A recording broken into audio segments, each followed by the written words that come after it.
Amendment bill के जरिए नरेंद्र मोदी की सरकार ने मुसलमानों के इस धर्म के बोझ से छीन ली है।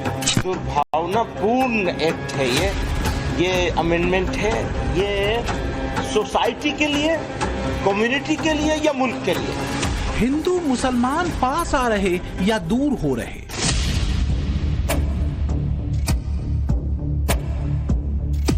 मुस्लिम लीडरशिप बनाम हिंदू लीडरशिप।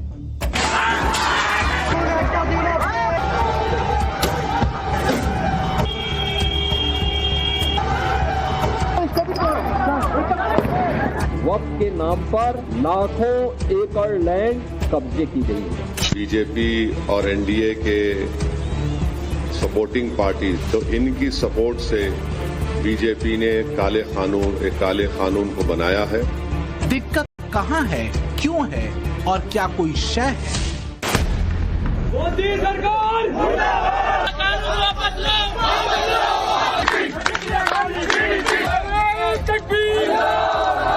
ऐसे फिरका परस्त लीडरों के बहकावे में न आने के बाद आप खुद सोचें, खुद समझें कि आपको क्यों लड़ाया जा रहा है।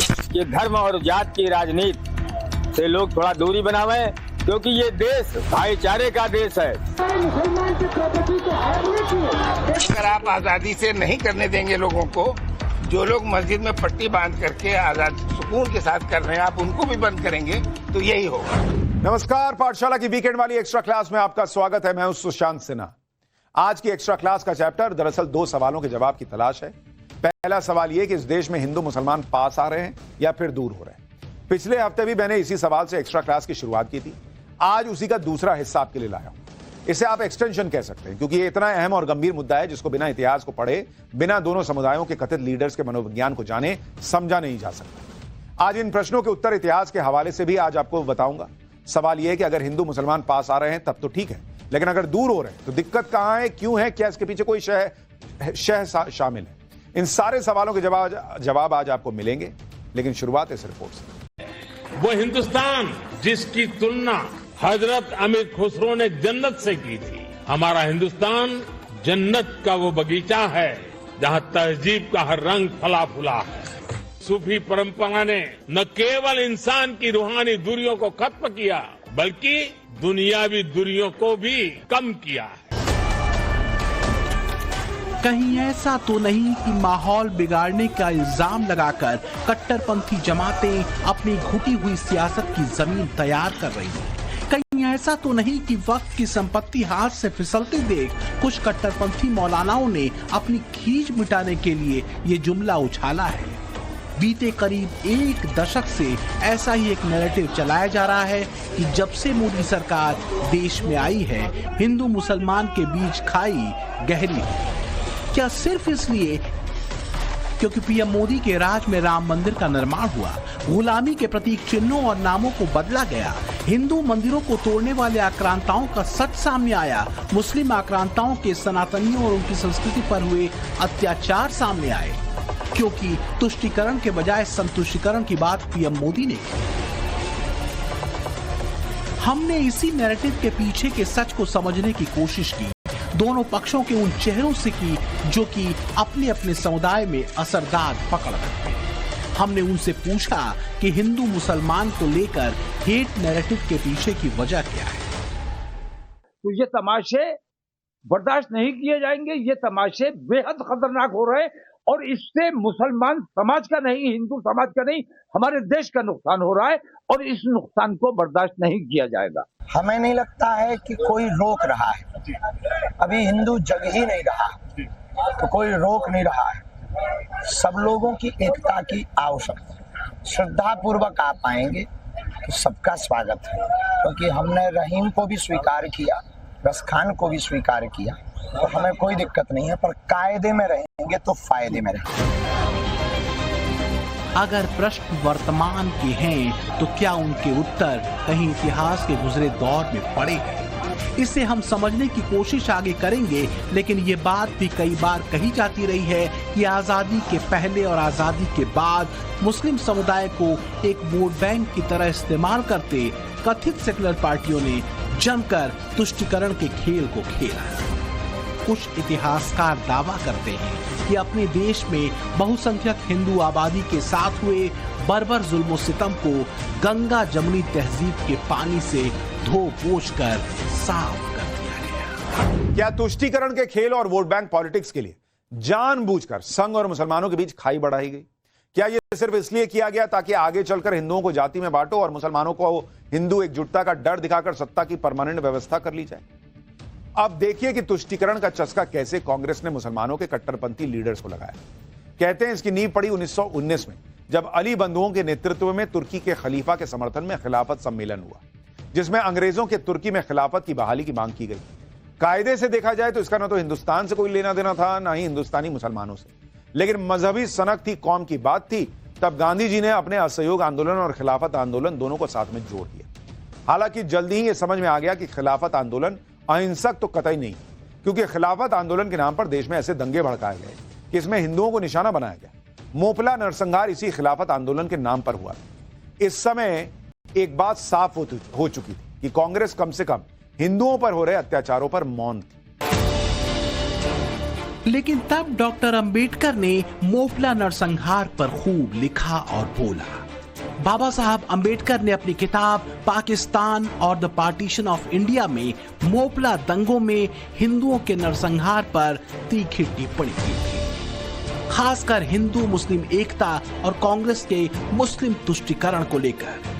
डॉक्टर अंबेडकर लिखते हैं, मोपला दंगों में गांधी जी ने जो कहा वो इस बात को अच्छी तरह से दर्शाता है कि मुसलमानों की गलतियों को माफ करने का रुझान इस डर से था कि कहीं इससे एकता के उद्देश्य को नुकसान न पहुंचे।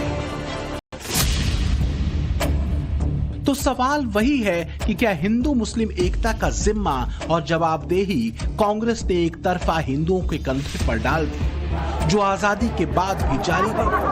दूसरी तरफ अपनी जिद और कट्टरपंथी धारा को किसी भी हद तक ले जाने की छूट दे दी गई। मोपला में हुए हिंदू नरसंहार को बाबा साहब अंबेडकर ने बार्थोलोम्यू की संज्ञा दी थी।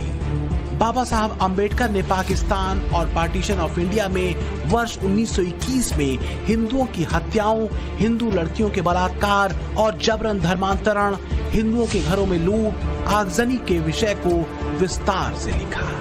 इस नरसंहार की तुलना डॉक्टर अंबेडकर ने 1572 में फ्रांस में हुए प्रोटेस्टेंट के नरसंहार से की थी।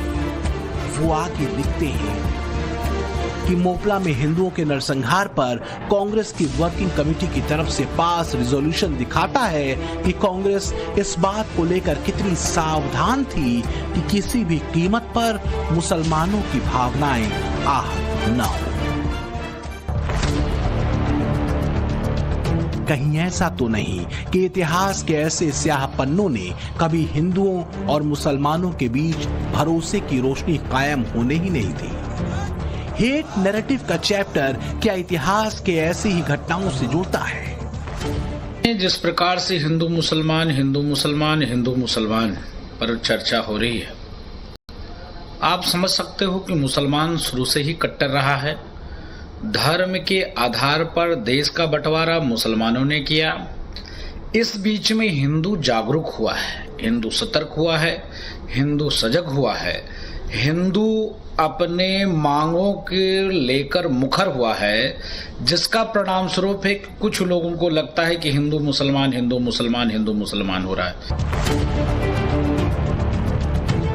सच ये है कि राजनीति और कट्टरपंथी जमात के कॉकटेल ने कभी इतना वक्त हिंदू मुसलमानों को दिया ही नहीं कि दोनों बैठकर इतिहास में हुए अत्याचार और ज्यादतियों पर चर्चा करें और अमानवीय और काफिर गैर काफिर वाले नफरती एजेंडे की मजम्मत करें, बल्कि उल्टे मुसलमानों को डरा भड़काकर उनके मसीहा बनने को बेताब नेताओं और कट्टरपंथी मौलानाओं ने गुपचुप तरीके से इसी नैरेटिव को सेट किया कि मुसलमानों की संस्कृति और धर्म दोनों खतरे में हैं।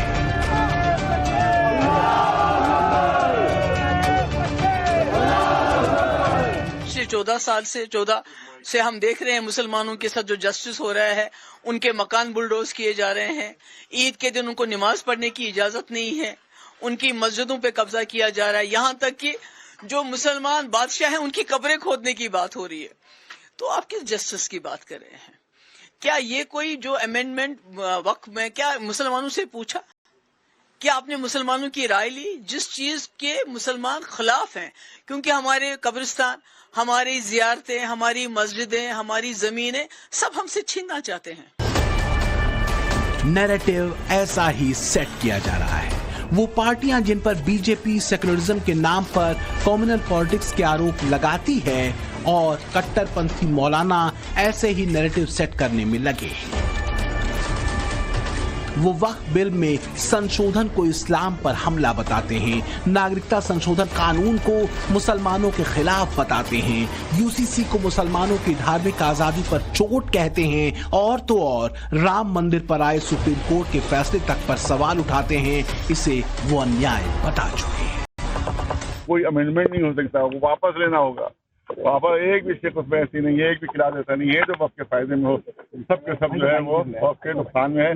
जैसे जैसे पहला उसमें यह है कि सुप्रीम कोर्ट का जो ऑर्डर था कि वक्त इज वक्त ऑलवेज इज वक्त, जो एक बार वक्त हो गया वो हमेशा वक्त रहेगा, उसको एक खत्म कर रहे हैं। मूर्ख दूर हो रहे हैं, अच्छे लोग एक हो रहे हैं। क्योंकि वक्फ बोर्ड का जो बिल आया है इसमें गरीब मुसलमानों को बहुत लाभ है। बात बहुत सीधी है। एक तरफ वो अन्याय के साक्ष्य हैं, इतिहास में अपने ही देश में दोयम दर्जे का नागरिक बना दिए गए हिंदुओं पर खुद इस्लामिक आक्रांताओं के दस्तावेज हैं। दूसरी तरफ ज्यादतियों के इल्जाम। एक तरफ खंडित मंदिरों के भग्नावशेष हैं, दूसरी तरफ वक्फ कानून में हुए संशोधन से मस्जिदों को छीन लेने के अफवाहों से भरे दावे। तो ज्यादती हो किसके साथ रही है और कौन कर रहा है? जिन बाबा साहब अंबेडकर के संविधान के प्रति आजकल इमरजेंसी थोपने वाली कांग्रेस और सेक्युलर इकोसिस्टम का प्रेम जागा है, उन्हीं बाबा साहेब ने इस्लामिक आक्रांताओं के राज में हिंदुओं के साथ हुए सलूक का जिक्र किया है। बाबा साहेब डॉक्टर भीमराव अंबेडकर संपूर्ण वांगमय में बाबा साहब अंग्रेज इतिहासकारों के हवाले से तत्कालीन मुस्लिम आक्रांताओं के राज में हिंदुओं की स्थिति के बारे में बताया। इसी किताब के पेज नंबर 42 में डॉक्टर अंबेडकर अंग्रेजी इतिहासकार डॉक्टर टाइटस की किताब इंडियन इस्लाम का जिक्र करते हुए लिखते हैं। क्या लिखते हैं देखिए। डॉक्टर अंबेडकर लिखते हैं कि सुल्तान फिरोज शाह ने अपने फुतुहात में विस्तृत वर्णन करके ये बताया कि उसने हिंदुओं के साथ किस तरह का व्यवहार किया। जिन्होंने नए मंदिरों को बनाने का साहस किया था, मैंने खुदाई निर्देशों का पालन करते इन इमारतों को ध्वस्त कर दिया। मैंने काफिरों के उन नेताओं को मार डाला और अन्य को कोड़े लगाकर दंडित किया जब तक कि उस बुराई का पूरी तरह उन्मूलन नहीं हो गया जिसमें काफिर और मूर्ति पूजक मूर्तियों की पूजा करते थे। तो क्या देश के बहुसंख्यक हिंदू समाज के घावों को नजरअंदाज करने की सजा आज कांग्रेस और कथित लिबरल गिरोह भुगत रहे हैं? कहा तो यहां तक जाता है कि चूंकि हिंदू सहिष्णु रहा और जातियों में बटा रहा, वो वोट बैंक नहीं बन सका। जबकि दूसरी तरफ एकजुट वोट बैंक ने जो चाहा वो किया, आजादी से पहले भी और आजादी के बाद भी। कांग्रेस की सरकारों ने वक्फ कानून के जरिए एक तरफा शक्ति उन्हें दी। हिंदुओं को राम मंदिर के लिए 500 साल का संघर्ष करना। काशी मथुरा का मामला अभी भी कोर्ट में है। शाहबानो केस में वोट बैंक के चक्कर में सुप्रीम कोर्ट का फैसला तक कांग्रेस ने पलट दिया। लेकिन इस सब के बावजूद देश में मुसलमानों के अधिकार खतरे में, सिर्फ इसलिए क्योंकि हिंदू एकजुट नहीं। कट्टरपंथी जमातों के निशाने पर वो भी मुसलमान हैं जो तर्क संगत हैं, जो कट्टरपंथी मौलानाओं और उनके कारकुनों से अलग राय रखते हैं। हमने इनसे पूछा कि आखिर हेट नैरेटिव के पीछे वजह क्या है। मैं भारतवासियों से एक ही बात कहना चाहता हूं, ऐसे फिरका प्रस्त लीडरों के बहकावे में न आने के बाद आप खुद सोचें, खुद समझें कि आपको क्यों लड़ाया जा रहा है। किसी भी बड़े नेता का बेटा आके सड़क पे नहीं लड़ता है, किसी भी शरारत पर्सन अनासिर का बेटा आने के बाद कत्ल नहीं होता है, बल्कि मजदूरों के, गरीबों के, कम शिक्षा वालों को भड़काकर सड़कों पर उतारकर उनके घरों में आग लगवाई जाती है, उनको मरवाया जाता है, वो कत्ल हो जाते हैं। तुम्हें वास्ता है अल्लाह, नबी, पैगंबर, इमाम का किसी किसी के बहकावे में ना आकर अमन शांति का मुजाहिरा करें। आज हमारे देश में हिंदू और मुसलमानों की फीलिंग और हिंदू मुसलमानों की दूरियां, धर्म की राजनीति लोग इस तरीके से फैला रहे हैं कि हिंदू मुसलमानों के बीच में दूरियां बढ़ रही हैं। हम अयोध्यावासी हैं, सभी धर्मों का सम्मान करते हैं, लेकिन हम तो जो है लोगों से अपील करते हैं कि धर्म और जात की राजनीति से लोग थोड़ा दूरी बनावें, क्योंकि ये देश भाईचारे का देश है। पूरी दुनिया में जाना कहते हैं कि हम हिंदुस्तान के हैं। मुद्दा भरोसे का है। ये भरोसा तब तक मजबूत नहीं हो सकता जब तक मुसलमानों के लीडर्स का हिंदुओं पर राज करने वाला माइंडसेट नहीं बदलता। तो मामला वक्त का नहीं है, मामला पॉलिटिक्स का है। मुसलमानों के नाम पर, मुसलमानों के खिलाफ, मुसलमानों के लिए कभी हमदर्द बन के और कभी गाली दे के, हमदर्दी के पीछे भी गाली ही छुपी हुई है। इस एक्ट को दुर्भाग्य के साथ, दुर्भावना के साथ,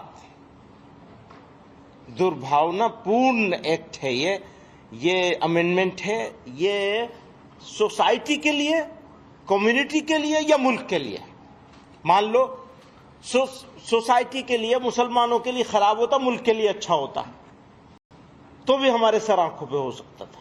हाँ ठीक है, थोड़ा तकलीफ होगी, बर्दाश्त कर लेंगे, कोई बात नहीं, देश का भला हो जाए।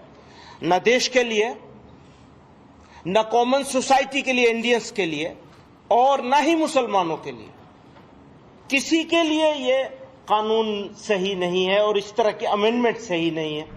मैं डायरेक्ट चैलेंज कर रहा हूं भारत के प्रधानमंत्री को कि आप, मेरा सवाल आपसे है, आप जब अमेंडमेंट ये ला चुके हैं, कानून बना चुके, तो क्या संभल की मस्जिद वक्फ की प्रॉपर्टी रहेगी? क्या ज्ञानवापी की मस्जिद वक्फ की प्रॉपर्टी कहलाएगी? क्या मथुरा की मस्जिद वक्फ की प्रॉपर्टी कहलाएगी?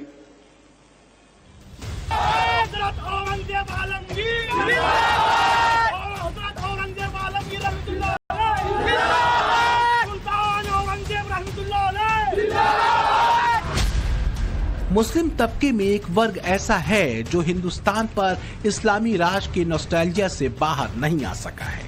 कथित सेकुलर सरकारों के दौर में मुसलमानों के यही कट्टरपंथी नेता वोट बैंक की ब्लैकमेलिंग के दम पर मन मुताबिक फैसले कराते रहे और खुद को सेकुलर बताते रहे। तो क्या इसलिए हिंदू मुसलमानों के बीच दूरी दिखती है? क्योंकि मुस्लिम शासकों के दौर में हिंदुओं पर हुए जुल्म को वो झूठ बताते हैं। मुगल शासकों ने मंदिरों को तोड़ा, इस तथ्य को स्वीकार नहीं करते।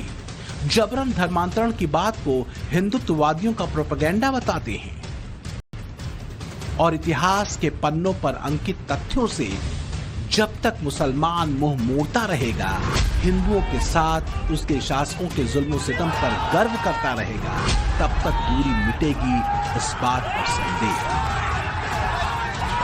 300 साल बाद भी आज औरंगजेब आपकी मदद के लिए आ गया। अरे भारत के मुसलमान को क्या लेना देना औरंगजेब के साथ में, बताइए। इन्हीं के नेता गुरुद्दीन ओवैसी बोले थे ना, हमने 800 साल इस मुल्क पे हुकूमत की। ये हम कौन थे और 800 साल हुकूमत करने वाले कौन थे? अभी इनके मुंह से निकला, इनके नेताओं ने बोला था आगरे का ताजमहल तुम्हारे बाप ने बनवाया, लाल किला तुम्हारे बाप ने बनवाया। मेरे भाई ये बाप कौन बना रहा है? आप बना रहे हैं, हम नहीं बना रहे हैं। एक बात मैं आपसे पूछता हूं कि क्या देश में सेक्युलरिज्म का ठेका कांग्रेस और विपक्षी पार्टियों ने ही ले रखा है? सेक्युलरिज्म कांग्रेस ने बनाया क्या? भारत की धमनियों में धर्मनिरपेक्षता रही। 8वीं शताब्दी में कांग्रेस नहीं थी जब पर्शिया, जिसे आज ईरान कहते हैं, उस पर इस्लामिक आक्रांताओं ने हमला किया और बर्बर तरीके से पारसियों का कत्लेआम शुरू किया, क्योंकि उनकी नजर में पारसी काफिर थे। तब कुछ पारसियों ने वहां से पलायन करके भारत में शरण ली और यहीं के होकर रहे। याद रखिए, ना उनको कन्वर्ट होना पड़ा, ना ही उनकी परंपरा और संस्कृति जो है वो खत्म हुई। तब कोई समाजवादी पार्टी, कांग्रेस या कथित लिबरल इकोसिस्टम नहीं था। यहूदी भी आए तो भारत ने उन्हें असुरक्षित महसूस नहीं कराया, बल्कि सुरक्षित आश्रय दिया। न तो पारसियों का धर्म खतरे में पड़ा, न ही यहूदियों का। लेकिन मुसलमानों के साथ ही ऐसा क्यों हुआ कि दूरी बनी रहे? कुछ तो वजह हो। भारत में पारसियों के आगमन का जिक्र मिलता है किस्सा-ए-संजान में। फारसी भाषा में लिखा गया ये ऐतिहासिक ग्रंथ है। इस ग्रंथ का नाम गुजरात के वलसाड के एक नगर संजान के नाम पर रखा गया। किस्सा संजान के अनुसार 8वीं शताब्दी में पारसी लोगों का एक समूह गुजरात के तट पर संजान नामक स्थान पर उतरा। पारसी ईरान से आए थे क्योंकि उनकी मातृभूमि पर इस्लामी सेनाओं ने कब्जा कर लिया था। जब पारसियों को जबरन इस्लाम कबूलने के लिए यातनाएं दी जानी शुरू हुई तो उन्होंने भारत पलायन किया। भारत के सनातनियों ने पारसियों को अपनाया, उनको स्थान दिया। पारसियों को उनकी सांस्कृतिक और धार्मिक परंपराओं को निभाने की पूरी आजादी दी। श्रम और समर्पण से भरे पारसियों ने भारत के हर क्षेत्र में अपना अहम योगदान दिया, चाहे वो अर्थव्यवस्था हो, मनोरंजन हो, सशस्त्र सेना हो या फिर दूसरे अहम क्षेत्र। अनुमान है कि दुनिया भर में पारसियों की कुल आबादी 1 लाख से ज्यादा नहीं है। ईरान में कुछ हजार पारसियों को छोड़कर ज्यादातर पारसी भारत में ही रहते हैं, जिनमें से अधिकांश मुंबई में हैं। पारसी जब हिंदुस्तान आए तो पारसी हिंदुस्तान में गजवा हिंद करने नहीं आए थे। पारसी हिंदुस्तान में यहां के मंदिर तोड़ने नहीं आए थे। पारसी यहां के मंदिरों को तोड़ के उनकी मूर्तियों को पैरों तले रूंधवाने के लिए नहीं आए थे। वो यहां पे सौहार्द से रहने आए थे। इसलिए पारसी समाज के साथ हिंदू समाज का कोई विरोध नहीं हो। विदेशी धरती से एक और धर्म के मानने वाले भी भारत में आए। ये थे यहूदी। भारत में यहूदियों की आमद करीब 2000 साल पहले की बताई जाती है। यहूदी 2000 साल पहले केरल के मालाबार तट से भारत आए थे। भारत में अलग प्रकार के यहूदी समुदाय हैं, जैसे बेने इज़राइल, बगदादी यहूदी और कोचीन यहूदी। 1940 के दशक में भारत में यहूदियों की संख्या 20,000 से 50,000 तक थी, लेकिन 1948 के बाद इजराइल में प्रवास की वजह से ये संख्या कम हो गई। 1948 में इजराइल देश बना था। इजराइल के अस्तित्व में आने के बाद भारतीय यहूदी अपने प्रॉमिस्ड लैंड चले गए। हालांकि अभी भी भारत में करीब 4 से 5,000 यहूदी परिवार रहते हैं। भारत में बहुत सारे ऐसे लोग आए, शक आए, हूड आए, पर्शियन आए, यहूदी आए और आकर के भारत के संस्कृति और सभ्यता के साथ उन्होंने तालमेल बैठा लिया। उसका एकमात्र कारण यही था कि पर्शियन भी आए तो उन्होंने भारत की संस्कृति पर हमला नहीं किया। किसी पर्शियन ने न भारत पर आक्रमण किया, न किसी पर्शियन ने भारत की संस्कृति को खत्म करने का प्रयास किया। और जो सबसे ज़्यादा भावनात्मक पक्ष था सनातन धर्म और संस्कृति का, वो था मंदिर। तो मंदिरों पर हमला उन्होंने नहीं किया। इसलिए पर्शियन से किसी तरह का नफरत या भेदभाव नहीं है। दूरियां तभी मिटती हैं जब दर्द को समझा जाता है। इतिहास के पन्नों में दर्ज इस्लामिक आक्रांताओं के अत्याचारों को अगर नजरअंदाज करेंगे तो दूरी कभी नहीं मिट सकती। तो क्या मुसलमानों के लीडर्स और वोट बैंक वाले नेताओं की दिलचस्पी कभी इस बात की रही नहीं कि हिंदुओं और मुसलमानों के बीच की दूरी मिटे, बल्कि तुष्टीकरण के खेल से इसे और बढ़ाया गया। दूरी तब तक बनी रहेगी जब तक कट्टरपंथी औरंगजेब को आदर्श मानते रहेंगे। जब पाकिस्तान, बांग्लादेश, अफगानिस्तान के प्रताड़ित हिंदुओं को भारतीय बनाने पर बवाल किया जाएगा। दूरी बनी रहेगी जब हिंदू मंदिरों के भग्नावशेषों को जबरन मस्जिद बताया जाता रहेगा। दूरी तब भी बनी रहेगी जब हिंदुओं का नरसंहार करने वाले गाजी जैसे शैतानों की मनहूस कब्र पर मेले लगेंगे। जब तक वोट बैंक के लिए सिख गुरुओं और गुरु गोविंद सिंह के मासूम साहिबजादों को शहीद करने वालों के पक्ष में नारे लगेंगे। लेकिन हैरानी तो तब होती है जब इस्लामिक आक्रांताओं के सामने चट्टान की तरह अडिग रहने वाले सिख गुरुओं और उनके साहिबजादों की शहादत तक को वोट बैंक की राजनीति के आगे भुला दिया जाता है। की ये काली बुलडोजर वाली राजनीति, डिवाइड एंड रूल। अब मुसलमानों को इन बचाकों में शिया सुन्नी आका खाना उसमें डिवाइड कर रहे हैं। ऐसे काबू नहीं करते, ऐसे टुकड़े टुकड़े करें, टुकड़े टुकड़े गैंग को आप हिस्सा। ये आज कांग्रेस पार्टी भी मुगलों की बात कर रही है, ये भी मुगलों की बात कर रहे हैं। सारे गुरुओं को शहीद करने वाले, हमारे बच्चों को, गुरुओं के साहिबजादों को शहीद करने वाले ये मुगल थे, ये मुगल थे, ये मुगल जिनकी आज कांग्रेस वोट कर रही है, उनका प्रधान सपोर्ट करके गया और ये अकाली दल सपोर्ट कर रहा है। ये मुगल थे जिन्होंने हमारे गुरुओं बच्चों को शहीद किया। लिबरल गिरोहों को दिक्कत तब होती है जब इस सच्चाई का जिक्र किया जाता है। जोर से शोर मचता है कि ऐसी बातें गंगा जमुनी तहजीब को खंडित करती हैं। लेकिन सच यह है कि इतिहास को झुठलाकर या भुलाकर वर्तमान को नहीं सुधारा जा सकता। ये तभी होगा जब इस्लामिक आक्रांताओं के पाप को पाप कहा जाएगा, मजहबी अंधेपन में उठे नफरती धुएं को हटाया जाएगा। ब्यूरो रिपोर्ट, टाइम्स नाउ, नव भारत।